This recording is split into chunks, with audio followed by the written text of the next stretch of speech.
Nebraska Preps post-game with Damon Benning and Jacob Padilla. Love the big voice guy. Always signals the start to a good week. Off air, we are arguing about the Phoenix Suns. On air, on podcast, we are taking care of high school sports. My man Jacob Padilla, one of the best in the business. What's up, buddy? How are things? Hey, yeah, we got plenty of basketball season just getting started. We got plenty of time to talk about that later. Right, 82-game regular season schedule. We'll argue later. And exercise and futility. Does Lakers versus Suns go? I'll take the Lakers going away. Yeah. Okay. Most unlikable team in the NBA as a Lakers fan, but that's okay. I'll get over it. Not one guy I like on that roster outside of Carmelo Anthony. It's very tough, Jacob. It's very tough. Well, at least some of the players you don't like are good. That hasn't always been the case for me and my. Good point. And you know what? LeBron doesn't eat at me like he used to. I've come to appreciate his greatness. So that's a start. Everybody else, oh boy, it's a crapshoot. Speaking of crapshoot, how about last week's playoff stint? That is October football in Nebraska at its finest. No doubt. And so big stories, obviously, in Class A and an unprecedented upset. But you look at the lower classes, there were 17 total upsets by seed line in last week's round of the playoffs. So pretty impressive. 15 in the C and D classes. B was clean. Favorites held there. But, yeah, pretty surprising, I'd say, first round last week. So if I read this right, the top four seeds in C1 that advance are now traveling this week, or they're on the road, right? Did I see that right? You may be right about that. I forgot about kind of how that works there. But now that unto itself is tough, and C1 is already highly, highly competitive, as is C2. Well, heck, it's all competitive across the board. This may be as good of a run as we've seen in quite some time in all the classes. Heck, in C1, 5, 6, 7, and 8 all lost last week. Right. Yeah. So, I mean, that and we kind of thought that where it was going to be about seedings, but if you're in the middle, we thought it was going to be all about the draws. Yeah, and clearly that was the case. And some of these upsets, they weren't even close. They were handled. Now, it's setting up nicely in B potentially in the next round, but I'm hesitant to say if seeds hold. We said that last week, and we were anticipating some of the juicy matchups in A and B, and yeah, not so much. Yeah, and, man, you look at Class B, if we want to start there. The favorites, again, the top seeds won every game. There were only two that were close. For the most part, teams took care of business. Bennington, 51-13 over McCook. Dylan Mostek did what he does, 19 for 242 and a score. Austin Holtz had a big game defensively. They didn't really need much from the passing game. Waverly, 59-13 over Grand Island Northwest. Cole Murray, 124 and through the air, 56 and a score on the ground. Two scores in the air. Preston Harms, 9 carries for 140 yards and a touchdown. So they rushed for 412 yards as a team. So that sets up for a 1-8 next week with Bennington and Waverly. Yeah. And, geez. Waverly, handles Grand Island Northwest. We thought that was kind of a tricky one, as a lot of 8-9s are, right? But Waverly prevails in an impressive fashion. 110-26 combined score between those two games. 51-13 and what was it, 59-13, something like that for. Yep. So now they face off in the next round. Seward held on barely against Roncalli. That they needed a 2-point conversion stop to hold on to that lead. That was it was 14-13 at the end of the third quarter, and Seward scored early to take 21-13 lead. And Roncalli scored with less than a minute to go, I believe. Brady McGill found Derek Rogers for a touchdown, and they just weren't able to get the 2 point to go. That's just kind of how it goes. I don't know if there are any more of them, but it's crazy. Pretty good run for them. They had Jake Orr, Quincy Evans. They got some. Roncalli had some pretty good athletes. Really good group getting ready to depart from Roncalli after this year, and we've seen that a little bit in B. Now it happened from 20 going to 21, but this Roncalli group has a lot of games together. Yeah, and then on the other side, and that was after the Tate and Red, the Rogers, that bunch from Jack Dotzler. Yeah, from a couple of years ago and last year. So it's a nice group that Roncalli's had a nice run. Yeah, we'll be talking about them in the football or in the basketball season for sure. But so Seward advances. Probably keep winning. Preseason top 2, right? Yep, up there. Yeah, 21-19 in the final on that one, and then Elkhorn kind of ho-hum workmanlike 36-0 win over York. Okay, I'm going to say this, and I feel like I maybe have alluded to it before. Elkhorn may be better than anybody thought, and that's in spite of what Plattsmouth did to them in the head-to-head. And that's a good, impressive win. New coach, lost most of your biggest impact players from a year ago. Senior class, yeah. And he's done a good job. They've gotten better, it seems like, as the season's gone on. They found a way to win some tough ones. Obviously, that one didn't go their way, but 9-1 in the quarterfinals. Yeah, right. That's a pretty good season, no doubt. So, 4-5 with Elkhorn against Seward in the next round, and that'll be the early one out at Elkhorn Stadium, I believe. And then the final matchup. This one's the most intriguing, in my opinion. The one kind of heavy favorite that did not kind of take care of business easily. Against Gross. Plattsmouth did improve to 10-0, but it was a 19-13 win over Gross. And it looked like Christian Meneses 4 carries, and that was it. So wondering what his status will be coming into this week. Yeah, and Ethan Walker stepped in for him, carried the ball for 114 yards in the score at a 95-yard kickoff return. Nate Kramer had to do a little bit more, 8 of 15 passing for 112 yards, 4 carries, and scored a touchdown on the ground. Owen Prince did a little of everything. As he's been known to do. Yeah, so other guys had to step up, but that's a 19-13 win. That's kind of not what you expect for a team that has been kind of rolling teams throughout the regular season. Although you and I both agree, we feel like Omaha Gross does a really good job with what they have. That is a well-coached football team. For sure, they've been scrappy, but I think Plattsmouth had to punt 4 times maybe, which I'm not sure they're used to doing very often. And we'll talk to Coach DeZuris on Friday on the morning show, which, it's always good to catch up with him. Good football mind. Obviously can fill us in on kind of their status, and talked to him a year ago. So we'll get a chance to kind of see. They were laying in the cut a little bit, but this next team may be the team that those think is the next best team not named Bennington, and that's Aurora. Well, first we had Scud 31-10 over Norris. Yeah, I forgot Plattsmouth's opponent. Yeah, so it'll be Scud the 3-6 with Plattsmouth against Scud next week. And Scud seems like they've kind of figured some things out, maybe gotten a little bit healthier than they were mid-season. At this point, I'm not sure. I wasn't able to see any of that game. And yeah, so that's interesting, right? Because I'm still not I like Scud, but you're watching them on Huddle on this replay, and a lot of 50-50 balls. Kind of their offense is – I'm still not sure who they are offensively. Who they have a quarterback in that game? Well, they went back to the well, right? Okay. I mean, he's ready to go. That's what I hadn't seen because I know they'd been starting you know who I like, though? I like the younger Archer. Yeah. Is he back? Yeah. Good. I thought he was going to win the running back job. Now, I'm speculating, right? Because I don't – but when the season started, I'm like, that's a winning family.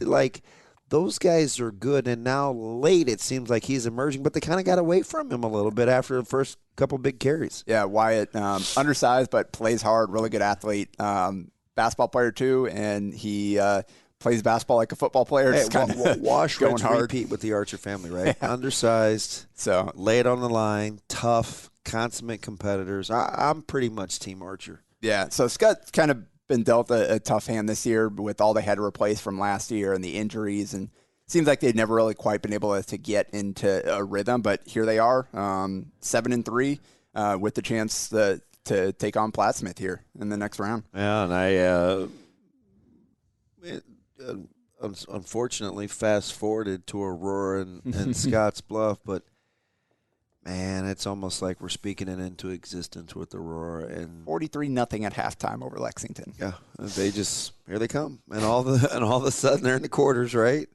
And would this be the quarters? Next week will be the quarters. This is the quarters. This is quarters. Next week will be. Semis. You'd think a guy that's been in the playoffs quite a bit would know what to call them, but yeah, that's why I got JP with me. As they get Scottsbluff. Yeah. Lexington had 1 passing yard, 54 rushing yards. So 55 yards from scrimmage on 44 plays. So that's pretty solid defensive effort there. And what do we think about Scottsbluff Beatrice? Did Beatrice just run out of gas? Because we knew that they were winning close games early. We thought the schedule would stiffen up late. Kind of petered down the stretch.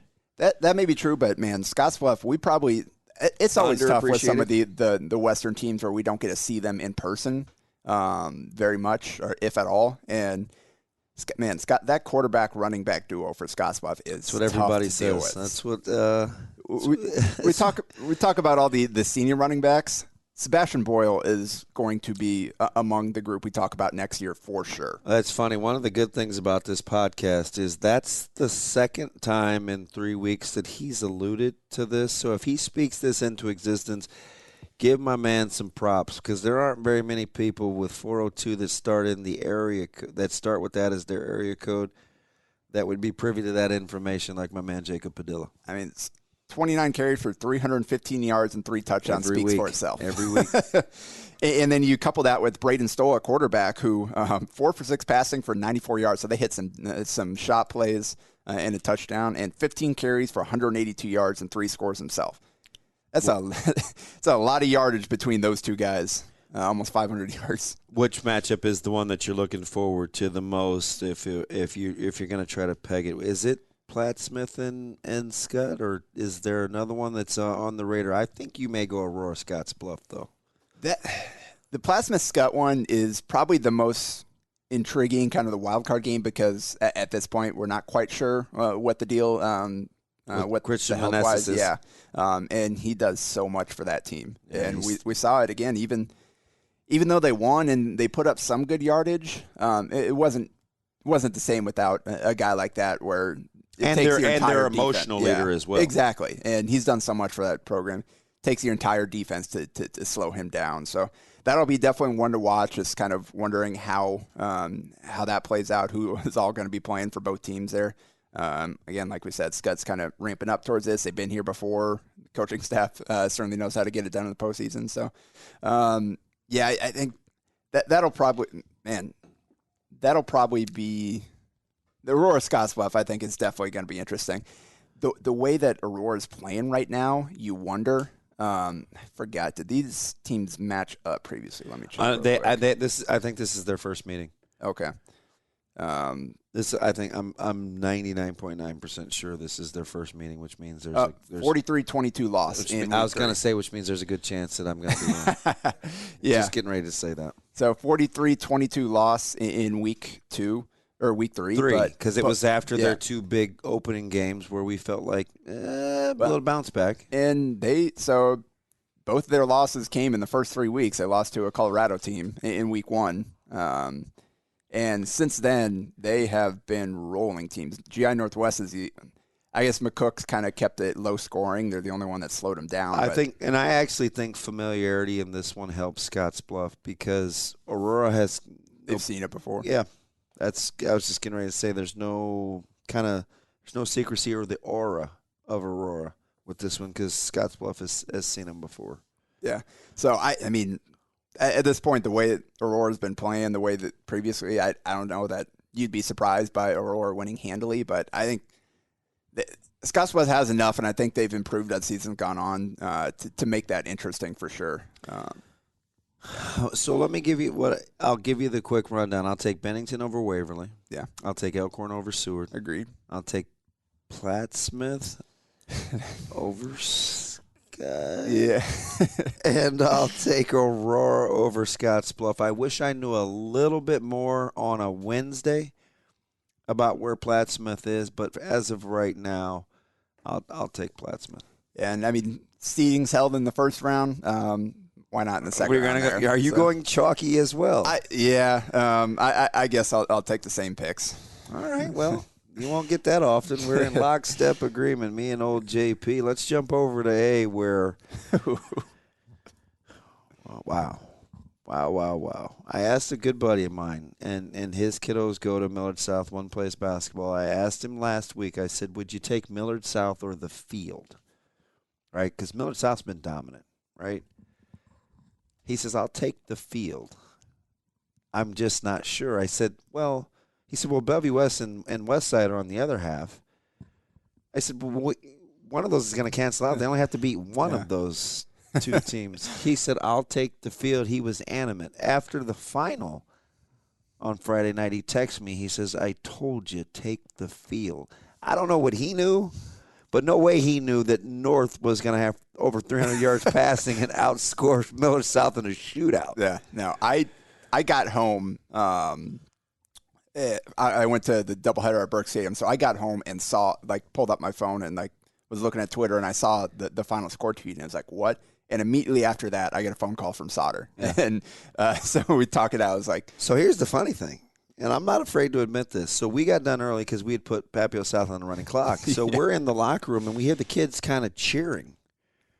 So we poke our head out of the coach's office. We're like, hey, what's going on? And they have the feed, and they're standing around like multiple phones. So we wanted the feed. We put it up on the big screen. Yeah. So we probably, as a staff, watched not only the last 5 minutes of Millard South, Omaha North. After that, we watched Prep Grand Island. So we're seeing this thing start to finish. Do you think you have an explanation on how and why Millard South stopped running the ball in the fourth quarter up 14? That's a good question. I don't know if they have to be. That's an awful good team to not even get out of the first round. They will be kicking themselves over the way that one shook out. Yeah, I don't know if they're just worried about that North defensive line or what the deal was, but they had been moving the ball though. Yeah, that's your guess is as good as mine. Now in their defense, that is not a 16 seed coach. Coach Martin is a guy that I've worked with for 9 years. We played in 5 out of 6 consecutive state championships and 6 out of 6 semifinals. Yeah. He knows how to win. And if there's one guy that I would use to give a motivational speech, if a 16 was going to be the one, it would be Coach Martin. He brings it when it comes to emotional speeches. And we I don't know if we talked about North almost at all this season because kind of wrote them off after that 0-for-5 start. And they all they did was win 4 in a row. Yeah, and it's like, then they get that first win, get Omaha Central. They're like, okay, that's interesting. Then beat Pius and Fremont. You're like, North Star, okay. Yeah, because nothing really got your attention, and then they stepped their toe against Burke, right? And it's like, what's the barometer? Like, what do we pit it against? Yeah. And so they didn't have a win over a good team, basically. And they lost to all 3 of the best teams they played during the regular season, all 4, including the first game against Millard South. Yeah. So I think they're one of 2 because it's Burke. Burke, going into the playoffs, didn't have a win over a team with a winning record. Lincoln Southeast only had 1 win over a team with a winning record. Did North have a win over a team with a winning record? I don't believe so. Yeah, so it was hard to kind of gauge, right? It was. Yeah. Well, I guess looking back at the previous game, North, they moved the ball decently well. Sean Porter was over 100 yards rushing. He's underappreciated. He ran by us. He ran by us once, and I was like, whoa, faster than he looks on tape. Jordan Williams threw for 200 yards, a couple of touchdowns, no interceptions. Keyshawn Williams had a big game. So there were some signs there, I guess just based on the way that game went last time that you thought, well, they can move the ball a little bit, but that still ended up as a 43-21 final. So knowing Keyshawn Williams' competitiveness and his athleticism, you've got to probably put him in the upper echelon of a 50-50 ball go-getter. He can play a ball in the air. He is fantastic when it comes down to that. And he did that on the game winner. Just went up. That's what he does. Right at the end there. He just finds a way to go get it. He can high point it. He just wins those balls. one of those guys with really good body control. Yeah. And he goes up over Taylor, who inexplicably, his back's kind of to the play. Just kind of lost it. And did you see what happened on the fumble, though? No. Because I didn't, Taylor has the ball. They got a chance to drive in. They've got one of the best field goal kickers in the state, right? They're on their side of the field. He fumbles the pitch. I don't know what happened, but for a guy that is used to being clutch, he's a fantastic wrestler. He's had a great high school football career as well. Man, your heart breaks for what happened in the last 45 seconds of that game for Antro Taylor. Oh, for sure. And Williams, I think, finished around 140 yards receiving. Plus a Jordan threw touchdown. for 300 yards for Omaha North. Him. And again, with the athletes they have in the secondary, you figured they would North South would be able to hold up. His previous high this season was the 201 yards against Millard South. And he didn't play against us, but gosh, North threw for 2 and some change against us too with a backup quarterback because Keyshawn Williams had over 100 and some odd yards receiving. He's a handful outside the numbers. And you complement that with their postseason experience. Man, I know we hadn't seen a 16 versus a 1 before, but that's a different kind of 16 seed. And I think what Gage Stenger had 6. Obviously, he played. Good to see him back out there. He's fantastic. Give it all. With 6 touchdowns, was it? Yeah, he counted for 6 of them. So, man, that's the most surprising part is they got outscored, and he played so well. Yeah, exactly. Because he's been the difference maker in every single game they've had against another good team this season, and why they have gone undefeated. Because other teams just didn't have an answer for. There's no answer for Stenger. At this point, North clearly didn't really have that much of an answer, but the Millard South didn't have one for North either. A couple of empty trips, boy, really cost Millard South with a 14-point lead, right? 14-point lead in the fourth quarter for Millard South, you think it's pretty safe. They pulled away from Bellevue West in a similar circumstance. Bellevue West couldn't even get the ball back. Yeah. Right? I mean, we saw that game firsthand, and it's like you get the ball coming out of half, they turn it over, Millard South comes down and scores, and you're like, oh, boy, I don't know if Bellevue West is going to be able to get enough stops. Turns out they didn't have enough possessions. They had 4 snaps in the third quarter. They just couldn't get the ball. Yep.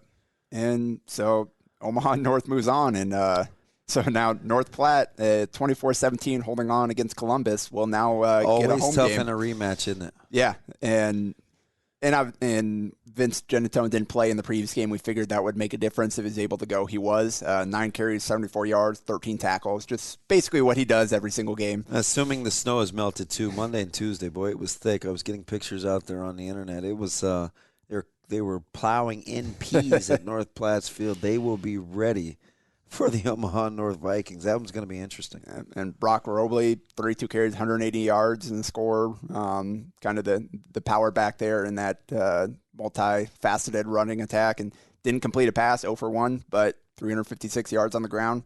And they did enough defensively to kind of to avenge that loss from last week in a 1-score game. So North Platte will host Millard South. Or will host Omaha North next week in an 8-16 matchup, just like everybody had it. Yeah, everybody had that pegged, right? 8 versus 16. One they did peg was the 4 versus 5, right? Yes. Gretna Lincoln East did not disappoint in a quarterback duel, and Elkhorn South, a little tougher to be expected, but I kind of expect that from Elkhorn South, right?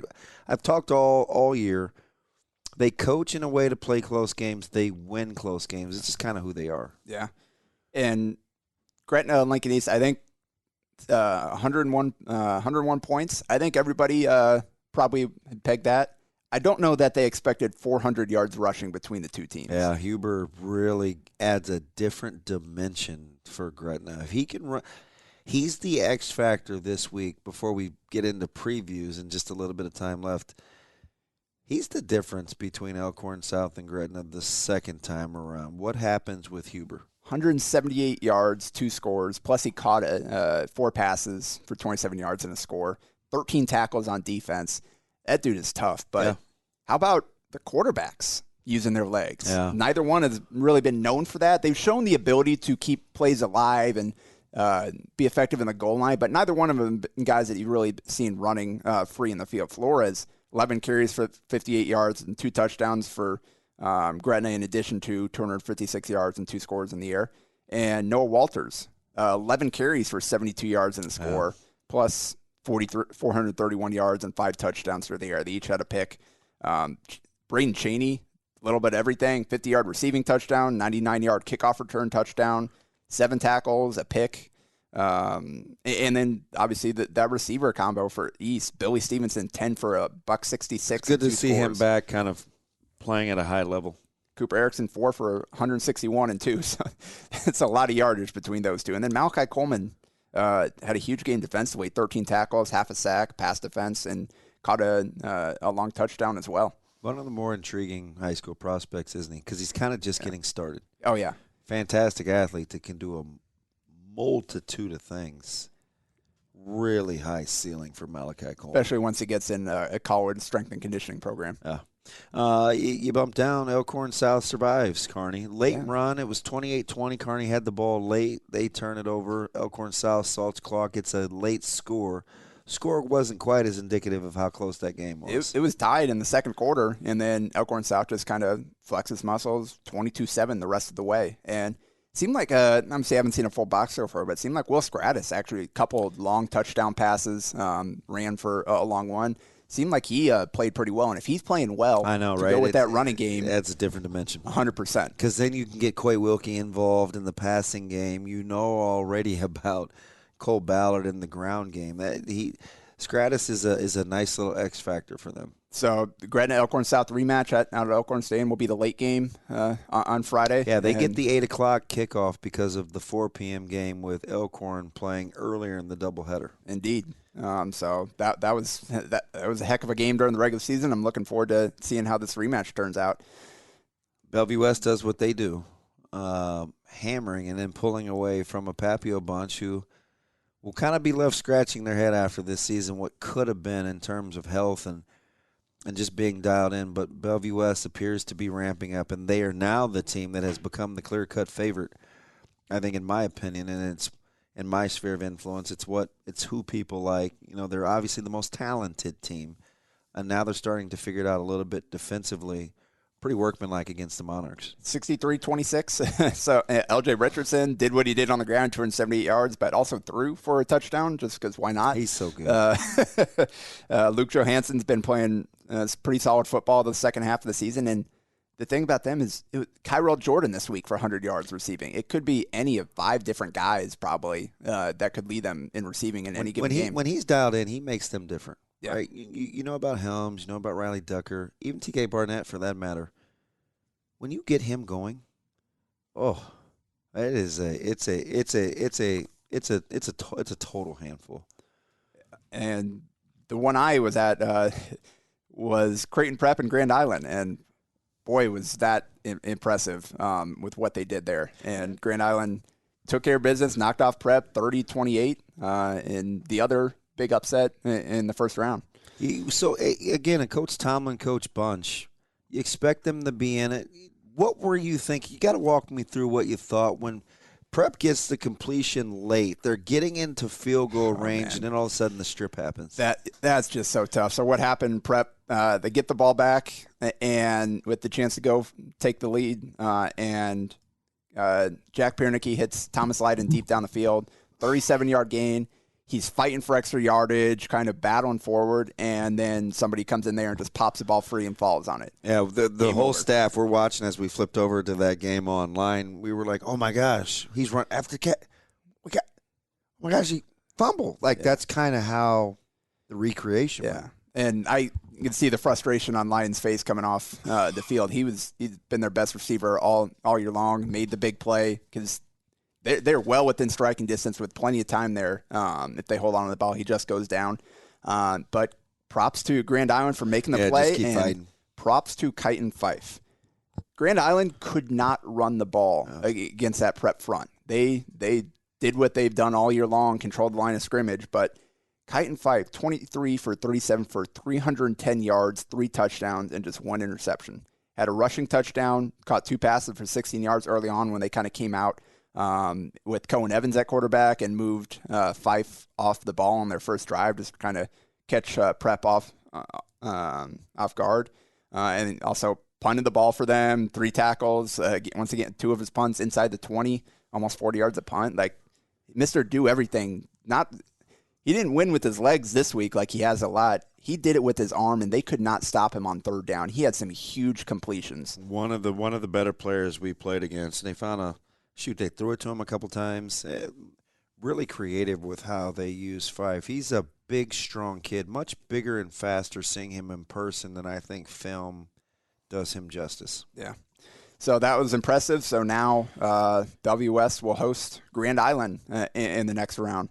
And the other game at Burke on Friday was the Bulldogs, the early game, holding on, or not holding on, kind of controlling that game against Lincoln Southeast, 21-3. Yeah, the difference, so it was a 14-3, and Southeast had it first and goal and couldn't get in. I thought that was kind of the game changer. They did get in. Jake Applegate scored the touchdown, but the refs called him out of bounds. Yeah. Every angle I've seen of it, every video, he scored that touchdown. He palmed the ball out of the air, pulled it in as a knee hit the ground and fell into the chalk. Like that was a bad call, and it really did kind of change things. It changed Southeast never. I'm getting real time texts from folks at the game, and there were 2 things that kept coming across my text.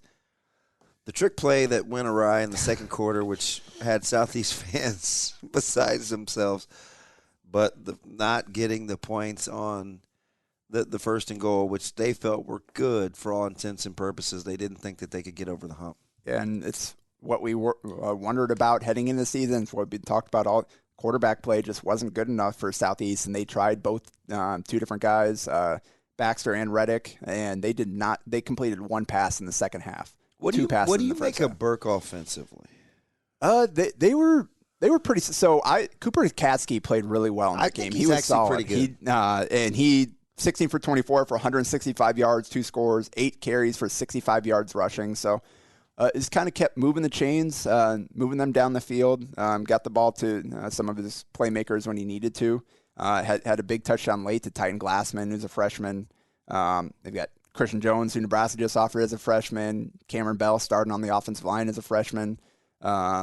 They've got some young guys that have really gained experience. The cool thing is we get to put them to the test. Yep. I'm sure it's an exciting prospect for you. We get to put them to the test, which should be a ton of fun as Westside handles business against Papio South. 49-0.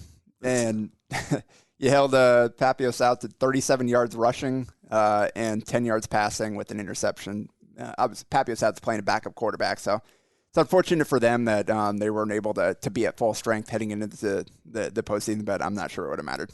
Different dimension. Jamez Ross comes back, allows us to play Dom Rizak some more on defense. It's a really good 2-headed monster.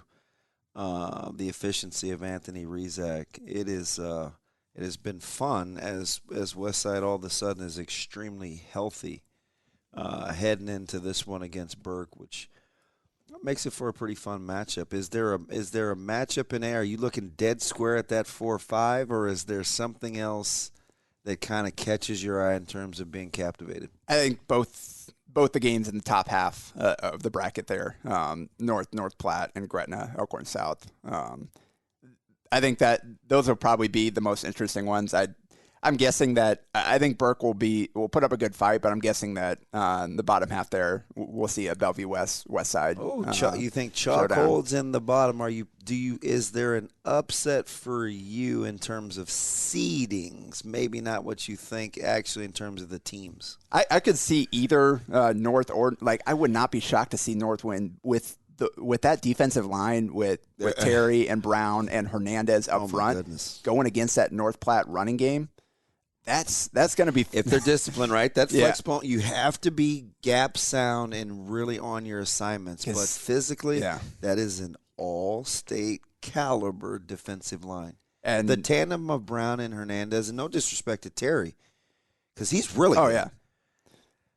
But Hernandez and Brown they're just different because they're in the middle and they're so disruptive. Heard Hernandez was terror last week for sure. Well, we couldn't block him. Yeah. So I don't think North South could either from what I heard from firsthand. He's unbelievable, and they both are as a tandem. I definitely think that's an all-state pair right there. Yeah, and you'll need Keyshawn Williams coming up. Some of those guys in the back half probably won't be tested too much through the air. Got to be sound against the run. Watch the Genetone kind of edge run. That's kind of like how they like to get him the ball to mix things up. Tilford as well. Then somebody's got to have the quarterback. Man, Gretna almost had that game last time. It's 21-0 lead. Yeah.